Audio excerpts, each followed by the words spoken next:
President Donald Trump on Monday late into a Virginia restaurant whose owner refused to serve White House Press Secretary Sarah Sanders on Friday evening. Trump, a long-acknowledged germaphobe, claimed the Lexington, Virginia eatery's filthy exterior is an indication that its food might not be safe to eat. The Red Hen restaurant should focus more on cleaning its filthy canopies, doors, and windows, badly needs a paint job, rather than refusing to serve a fine person like Sarah Huckabee Sanders, the president tweeted. "I always had a rule, if a restaurant is dirty on the outside, it is dirty on the inside." Trump's own Mar-a-Lago resort was slapped with 15 separate health code violations during an early 2017 food safety inspection. The president didn't provide any evidence that the Red Hen's food is unsafe to eat. A White House spokesperson didn't respond to an emailed question about whether he has ever been there. Trump never traveled to Lexington, a rural town of 7,000 in Virginia's Shenandoah Valley, during his campaign. Trump is fond of restaurants in his own branded hotels and of fast food joints whose standardized cleaning and food handling protocols, he told Daily Mail. "Come in May 2015, make them predictably safe. You know what you're getting every time," Trump said then, aboard his private Boeing 757 while tucking into a Burger King sandwich after a speech in Sarasota, Florida. Burger King, McDonald's, Wendy's, KFC. It's predictable and fast. I travel everywhere, and if I get food from some mom-and-pop place, I have no idea what that kitchen could be like. Dirty? Clean? Who knows? Attacking restaurants for the cleanliness of their food could create an opening for claims of presidential hypocrisy. Florida health inspectors cited Trump's Mar-a-Lago resort with 15 violations in late January, days before the U.S. leader hosted Japanese Prime Minister Shinzo Abe for a 2017 diplomatic visit.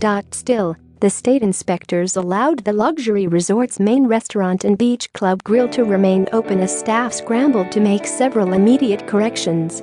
Among the high-priority problems described as potentially hazardous were faulty fridges with meats stored well above the required 41 degrees Fahrenheit.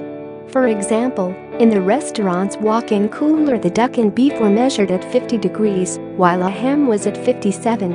Other issues included smoked salmon being served without undergoing proper parasite destruction. A hand-washing sink for employees ran water that was not hot enough. Stephen Lawson, spokesman for the Florida Department of Business and Professional Regulation, said the violations were the result of a routine inspection and were not prompted by any consumer complaints or foodborne illnesses.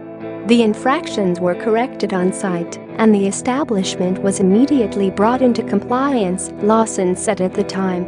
Mar-a-Lago had been cited 78 times over a 3-year period for violations including chefs handling food without washing their hands, dirty cutting boards, a slicer soiled with old food debris, and an accumulation of black-green mold-like substance in an ice machine.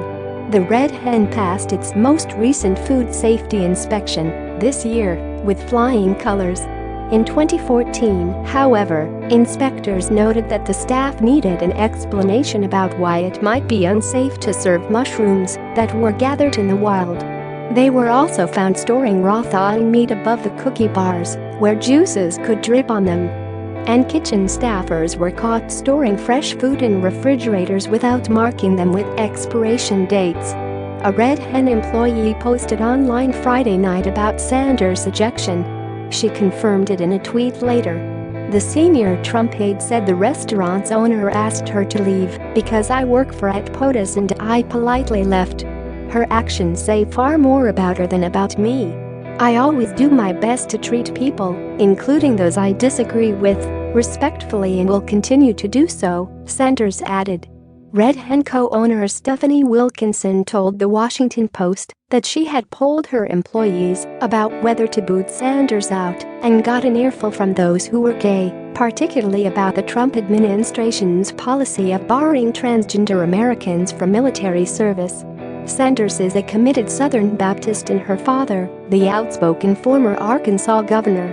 Mike Huckabee is an ordained minister. The Southern Baptist Convention's official position is to oppose steadfastly all efforts by any governing official or body to validate transgender identity as morally praiseworthy and to oppose all cultural efforts to validate claims to transgender identity.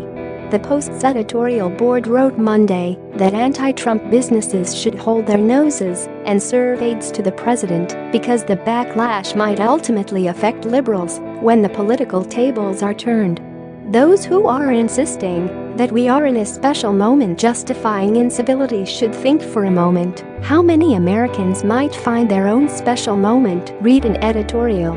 How hard is it to imagine, for example, people who strongly believe that abortion is murder deciding that judges or other officials who protect abortion rights should not be able to live peaceably with their families? Share this article. Share 497 shares last week. Fraudsters from Democratic Socialists of America forced Homeland Security Secretary Kirstjen Nielsen to leave a Mexican restaurant in Washington, D.C., complaining loudly about the White House's immigration policies. Separately, a heckler targeted senior Trump advisor Stephen Miller at a restaurant, and protesters accosted Florida Attorney General Pam Bondi, a prominent Trump supporter, outside a film screening Friday night. The movie was Won't You Be My Neighbor, a documentary about the mild-mannered children's TV pioneer Fred Rogers. Shame on you, one protester was heard shouting in a video of the incident. You're a horrible person, yelled another. Bondi told the Tampa Bay Times that the movie was about anti-bullying and practicing peace and love and tolerance and accepting of people for their differences.